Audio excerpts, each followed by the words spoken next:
What's good, everybody? It's your boy, O'Shea Duke Jackson, back at it again with another episode of the Celebrity Junk. Recently, Fresh CEO, aka Walter, basically decided to rebrand himself, which is very interesting because he no longer wants to be associated with the brand Fresh CEO. He's calling himself a fresh start. Okay, new year, a fresh start. And I believe a lot of this is because of his demonetization, being associated with, Myron and what Myron does. So he decided that he's going to start doing his own thing, establishing himself away from the Fresh and Fit podcast, the same way that Myron tried to establish himself away from Fresh, okay? And he has been recently linking up with very popular YouTuber and content creator, Mr. Organic. Now, Mr. Organic decided to interview Fresh on a podcast, and he asked him a myriad of questions. He first starts off by asking him about Abba and Preach. Right. So. And how you feel about Abba and Preach? What's up with that situation? Honestly, I really don't care. Yeah. Like to me, it's like they talk about they made $1 million off of Millions, us. Yeah.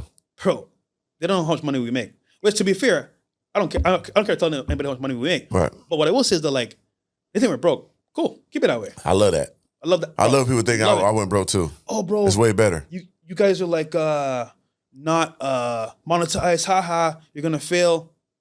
Bro, I secured us for a while. Then he addresses the elephant in the room, which is, how do you feel about the people that basically want you or saying that you and Myron are splitting up? How do you feel when people say you wouldn't be where you are today without Myron? You know what I'm gonna say? Get you a Myron. Facts. Get you a Myron. Because you know what's funny about people and success and getting somewhere in life? They want to be in my spot. Right. But they're not. So they're gonna justify why they're not in my spot. Oh, bro, you can do without him. Well, guess what? I met him. Right. So what? Congrats. What a blessing. Get you a Myron. Facts. You're so worried about that, bro? Get you a Myron. But then again, it's can you get you a Myron? You can't. Right. Because you can't network. You can't have access because you're a nobody. You don't leave the house. I'm behind the computer. I'm going to talk about these people. That's all you have. So in the first part about the Abba and Preach thing, he says he doesn't care, right? That was the first thing he said. Well, I don't really care about the Abba and Preach situation, the Abba and Preach beef. We're still making money. We're still doing very well. But obviously, Myron cares, all right? So that just goes to show you that Fresh could care less about the things that really irk Myron. And then when he says that, well, what about Myron and your beef? People want you guys to split up. Then he says, in response, go and find you guys a Myron. You guys are haters. You guys are mad that I was able to network. You guys were mad that I'm able to do what I'm doing. Go and find yourself a Myron. And I find this very interesting because, number one, I like the fact that he's trying to be loyal and he's being loyal to Myron, although Myron has made many mistakes. And let's just be honest, without Myron's ability to run the business and to do certain things, Fresh doesn't have that talent. Fresh is like a guy who is, a networker. And you do need networkers in this part of the business. Maybe not in other businesses, it's not as important. But in social media, content creation, entertainment, networking, middlemanning, all of those things are important. It's especially if you have a podcast. When you're making a commentary channel like me, that's not important. But when you get into dating shows, Pop the Balloon, podcasts, you need guys like that, especially if you want to do events. Entertainment is all about people who, the guy who can network and get things done.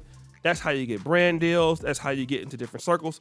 So he's important for that. But Fresh is not the everyday run the business kind of guy. That's more or less Myron. But Myron also lost you the opportunities. So now you're saying that everybody needs to go get a Myron. No, I don't want to do one thing. Want to know what that one thing is? Get very successful, make a lot of money, then lose all my opportunities.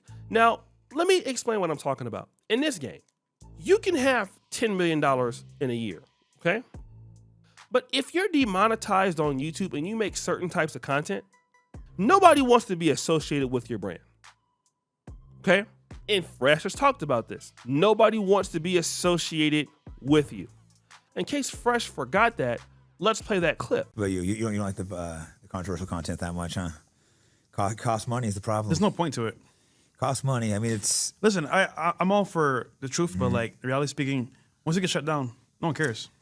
Yeah, I know it's tough because like they're gonna shut you down at some point. Stuff gets banned and stuff, so it's I'll put you in a tough. corner. It's like what I enjoy speaking about. It's harder to get sponsors. Stuff starts getting pulled, and I like I said, I like to talk to all kinds of extremist content, not like, but people don't like that. The problem is, bros, that like sponsors don't want it, companies don't want it, platforms don't want it.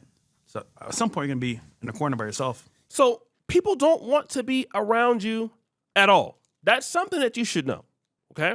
Which means that if you're associated with Myron and he's an anti-Semitic person, or he's anti-gay, or he's anti-black, and then you're in the Fresh and Fit podcast, then you're gonna catch the heat, even if you don't say anything. So why do you want to find somebody like that?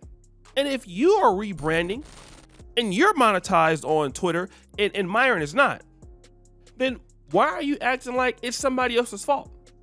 And this is how delusional people are. Like, I've never seen an industry, and you guys know I've been in content creation for a long time, where people fumble the bag as much as YouTubers. I'm just gonna be honest. Like, YouTubers do a whole bunch of stuff. Like, look at the Corey Pritchard thing. Look at these guys crashing cars out on streams and things. Nobody is as dumb. I mean, like, as far as blowing opportunities and deals, nobody does it like content creators. I mean, you could even say athletes.